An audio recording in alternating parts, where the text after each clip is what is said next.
Olá, tudo bem? Francisco Nascimento aqui. No vídeo de hoje eu preparei uma aula especial para vocês. Primeiro, o tema é Introdução Geral à Filosofia, uma jornada pelo pensamento humano. E eu desenvolvi esse conteúdo, eu preparei esse conteúdo aqui para auxiliar os alunos que finalizaram o nono ano passado, e vão iniciar o primeiro ano do ensino médio agora em 2026, certo? E aí eu preparei esse conteúdo com o objetivo de trazer esclarecimento, orientações, na verdade uma introdução para eles entenderem, para eles terem uma base, né? Uma noção da disciplina, ok? E não é só ela que surge no ensino médio, né?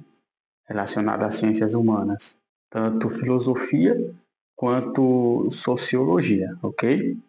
Então vamos lá. E aí, o que é filosofia? Filosofia é a arte de pensar e questionar o mundo, simples assim. Mas um conceito específico é o quê? É amor à sabedoria. É a junção dessas duas palavras, philos e sofia, que formam amor à sabedoria. E aí, a filosofia ela é a busca incessante pelo conhecimento. Não é apenas possuir a verdade, mas o desejo constante de alcançá-la e surpreendê-la em sua essência. Surpreendê-la não, compreendê-la, certo? Observe que o papel do questionamento, ou seja, dentro da filosofia, é essencial nós questionarmos.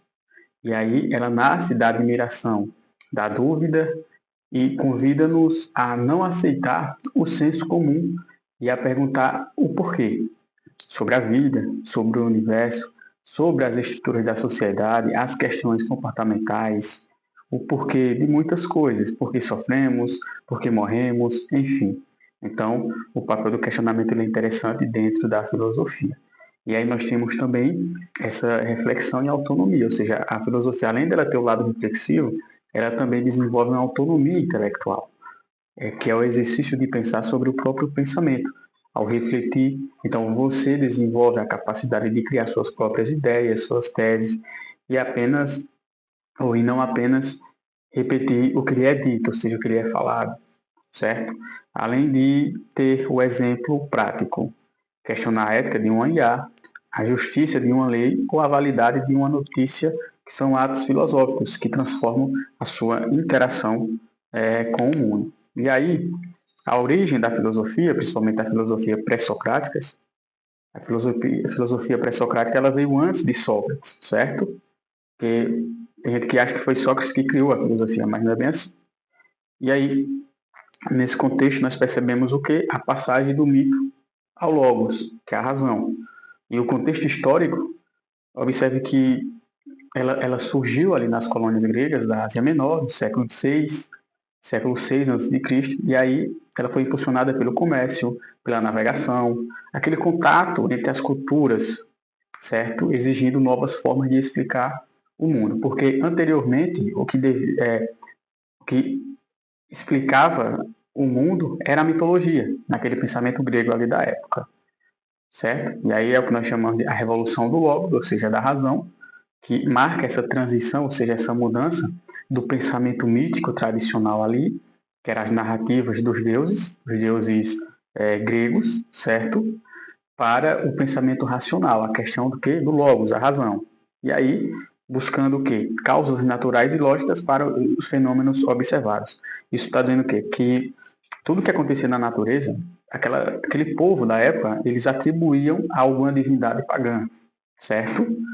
E aí, esses fenômenos eram observados dessa forma. Então, quando essa questão, né, da razão surge ali com Tales de Mileto e outros pré-socráticos, então eles vão estar literalmente rompendo com esse pensamento tradicional e aí criando uma nova forma de pensamento de ver o mundo, ou seja, através do lado racional da razão. E aí tem essa questão, né, da arque, que é o foco central, era descobrir a arque, ou seja, que é o principal, o princípio fundamental e substância primordial que deu origem e sustenta todo o universo de forma ordenada. Aí cada pensador, ele tinha uma visão sobre a arquê. Então, por isso que tem essa variedade de ideias. Tales de Mileto tem a questão da água, para ele, a arquê era a água, para Heráclito era o fogo, ou seja, a mudança. E Parmênides, no caso, para Heráclito era o fogo, a mudança, Parmênides era o ser, a permanência, e Demócrito a questão do ato. Além de a gente ter outros pré-socráticos, que eu não acabei citando aqui, Pitágoras, né? Questão da numerologia. Então, aí você vê, esses são o grupo de pensadores que romperam com a mitologia, o pensamento tradicional daquela época, e fizeram uma revolução de pensamento. E aí, posteriormente, com o passar do tempo, eles influenciaram grandes pensadores como esse aqui, Sócrates, certo? Sócrates, ele, com a sua filosofia que focava no ser humano e na ética, ele é bem interessante no seu desenvolvimento. Primeiro, porque a filosofia ela desce à terra. Como foi isso aqui, simbolicamente dizendo? Então, Sócrates desloca o foco da natureza para o ser humano e a vida na polis, certo? Polis é cidade, era aquelas cidades da época, as cidades gregas, que eram cidades independentes, conhecidas como cidades-estados, certo? Para ele, a ética e a política são os temas centrais da existência. E aí, ele vai desenvolver o seu método socrático, que era baseado na ironia, que ele fingia ignorância para desmascarar o falso saber, certo? E na maiêutica, que é o parto das ideias, ajudando o outro a encontrar a verdade em si mesmo. Então, Sócrates, nesse diálogo com as pessoas que ele tinha, ele, nessa sua maiêutica, esse parto de ideias, ele ajudava as pessoas a chegar a um pensamento, certo? Ele ajudava as pessoas a encontrar a verdade em si mesmo. E aí, temos também o autoconhecimento e virtude, ou seja, a sua máxima, né, aquela frase fantástica de Sócrates, né, que ele diz, conhece-te a ti mesmo, é a base para uma vida virtuosa, ou seja, ele acreditava que o erro é fruto da ignorância e que a sabedoria leva ao bem, ou seja, a sabedoria nos direciona diretamente para onde? Para o bem. Então, esse é o norte que a sabedoria dá, que leva ao bem. E aí tem essa frase famosíssima dele, né? Acredito que todo mundo já tenha visto essa frase em algum lugar. Ele diz, só sei que nada sei.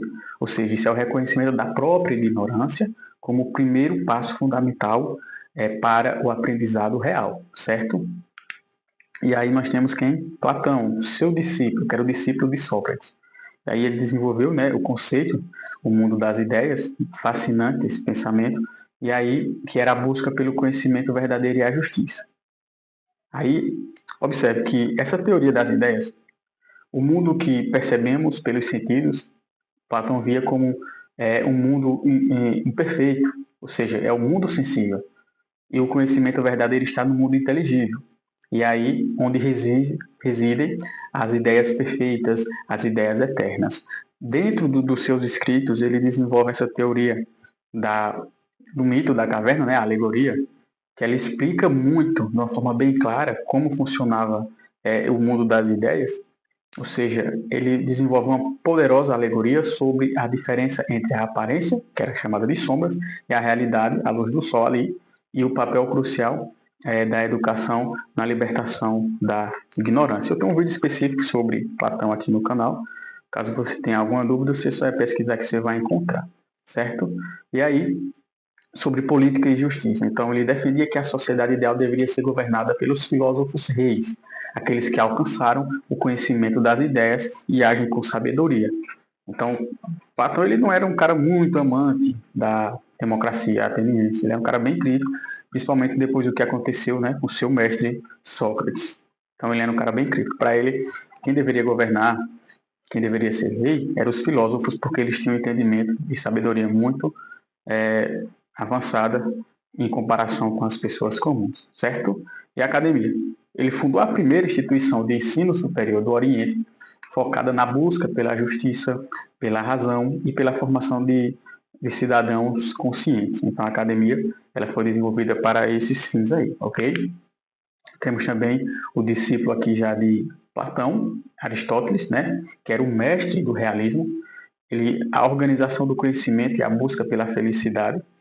E aí, ele foi o aluno que divergiu. Discípulo de Platão, Aristóteles fundou o Liceu e criticou a teoria das ideias, focando na observação empírica e na classificação do mundo material e sensível, certo? E aí ele é considerado o pai da lógica, certo? Ele criou o Organon, que estabeleceu, né, estabelecendo as regras do pensamento lógico, né, o silogismo, que servem de base para toda a ciência e metodologia ocidental até hoje. Ou seja, você olhar para Aristóteles, você vê a importância que ele tem para a atual sociedade também, certo? Então, a sua metodologia, ela, de certa forma, ela tem influenciado até a sociedade atualmente. Ética e o meio termo. Então, a virtude não é inata, mas um hábito. Então, ela se encontra no meio termo, que é equilibrado entre dois extremos, o excesso e a falta. E esse conceito aí, né, da eudaimonia, que é o objetivo supremo da vida humana, é o que? É a felicidade plena. Então a pessoa teria que alcançar isso aí. Então, alcançado através de quê? Dos exercícios constantes da razão e da realização das capacidades humanas. Ok? Depois da filosofia clássica, nós podemos partir um pouco aqui para a filosofia medieval, né? Entre a filosofia clássica e a filosofia medieval, a gente tem outros conceitos que eu não quis mencionar aqui, mas a gente tem o estoicismo, né? O epicurismo, entre outras escolas filosóficas que também foram importantes. Mais à frente eu preparo um vídeo específico assim sobre as escolas filosóficas também, ok? Então ali esse período da filosofia medieval que vai do século V até o século XV, ok? Que é o encontro da fé e a razão. Então mostrar a filosofia como serva, certo? E nós temos dois pensadores importantíssimos aí nesse período, certo? O primeiro que é Santo Agostinho, né? Agostinho de Hipona, e São Tomás de Aquino. E aí, Santo Agostinho é do período patrístico e São Tomás de Aquino, a questão, né, do período das escolásticas, que são importantíssimos para a história do mundo. E aí, a filosofia como serva, aí mostra o período dominado pelo pensamento cristão, onde a filosofia era vista como serva da teologia, certo? E buscando o quê? Conciliar a verdade da fé com a verdade da razão. Então, houve o que agora? A junção desses dois pensamentos, a teologia e a filosofia. Então, elas se complementam aqui. Então, o período patrístico ali, principalmente com Santo Agostinho, que foi influenciado por quê? Por Platão. Então, o pensamento de Santo Agostinho era baseado ali em muita coisa que Platão ensinou, que Platão fez, certo? Que focou na interioridade da alma e na busca de Deus dentro de si mesmo. E aí que ele defendia que a fé precede a razão, mas ambas se auxiliam. Né? Já no período da escolástica, com Santo Agostinho, ou São Tomás de Aquino, corrigindo aqui, ele sistematizou o pensamento cristão usando a lógica de quem? De Aristóteles. Perceba, quando você vê assim, né, essa junção de filosofia e teologia, principalmente no período patrístico, filosofia medieval, a gente saiba identificar. Santo Agostinho, ele tem um pensamento que é baseado em muita coisa de Platão e você vê que São Tomás de Aquino ele vai seguir uma linha mais aristotélica. Santo Agostinho, uma linha platônica e Tomás de Aquino, um pensamento aristotélico, certo? Então ele criou as 5 vias para provar a existência de Deus através da observação racional do mundo, certo? Essas 5 vias é fascinante. Posteriormente, também pretendo fazer um vídeo sobre essas 5 vias, certo? E aí, o legado das universidades, ou seja, a escolástica foi a base para o surgimento das primeiras universidades europeias, onde o debate lógico e a sistematização do saber eram centrais. Então, só para você ter a noção, a importância, né, desses dois pensadores aqui. E, obviamente, eles eram cristãos, certo? Então, você descartar ou querer hoje ofender ou menosprezar o cristianismo, lembre-se que temos vários pensadores aí no passado que eram cristãos e contribuíram para o mundo do conhecimento, né? Para as faculdades, universidades, posteriormente no futuro, certo? Então, a filosofia moderna. Então, a razão como centro do universo. Aí tem o nascimento da ciência, essa ciência moderna, né, que é a revolução científica, ela coloca o ser humano como sujeito do conhecimento, buscando dominar a natureza através da razão e do método experimental. Aí nós temos alguns pensadores, né, o racionalismo, aí tem Descartes, né? Que a razão é a única fonte segura da verdade, através da dúvida metódica, e chega-se à certeza fundamental, que é aquele conceito, né? Aquela frase famosa de Descartes, que é penso, logo existo, ok? E o empirismo, de John Locke e Hume. Então, todo o conhecimento deriva da experiência prática e dos sentidos. Então, a mente humana nasce como uma tábula rasa, folha em branco, é como se você fosse preenchendo ela ao longo da sua vida, ok? E aí temos também o iluminismo, que é um pensamento e uma ideologia bem interessante, certo? Influenciou muita e muita coisa no mundo, que era um movimento que pregava a liberdade, a autonomia e o uso da razão para o progresso social, político e moral da humanidade. O iluminismo ele foi muito importante ali também na Revolução Francesa e todos os fatos que aconteceram depois desses acontecimentos, ok? Então, a filosofia contemporânea. Nós temos aqui quem? Nietzsche, Sartre. Obviamente, eu fiz só peguei assim os pensadores, não que sejam mais importantes ou menos, não é isso. Então, a gente pega, eu peguei aqueles que mais, digamos assim, tecnicamente influenciou mais, ok? E aí, críticas, existência dos novos desafios e novos desafios. Primeiro, então, a crítica aos valores Nietzsche. Ele questionou a moral tradicional e anunciou a morte de Deus, então exigindo que o ser humano supere o niilismo e crie seus próprios valores e sentidos para a vida, certo? Já o existencialismo, além de Sartre e Camus, a existência precede a essência, ou seja, o ser humano é livre e, portanto, totalmente responsável por suas escolhas, sendo o único autor do seu próprio sentido. Obviamente, Sartre, se eu não me engano, ele é ateu, se eu não me engano, não, tenho certeza que ele era ateu. O Camus também deixa a desejar um pouco sobre isso, dá a entender também, mas eles têm uma certa importância também. Embora eu não concorde muita coisa com eles, mas a gente precisa aprender também. Então, e tem a filosofia analítica e linguagem, que era o foco na lógica e na clareza do pensamento como ferramentas para resolver problemas filosóficos e entender como a linguagem molda a nossa realidade. E aí a gente tem como esses temas atuais, ética na tecnologia e a diversidade, meio ambiente, a busca por propósito em um mundo hiperconectado e constante em transformação. Observe que nesse mundo tecnológico hoje, algumas pessoas tentam descartar a filosofia, como se ela não fosse importante. Mas veja, então, por que estudar filosofia hoje? Será que tem importância estudar filosofia hoje?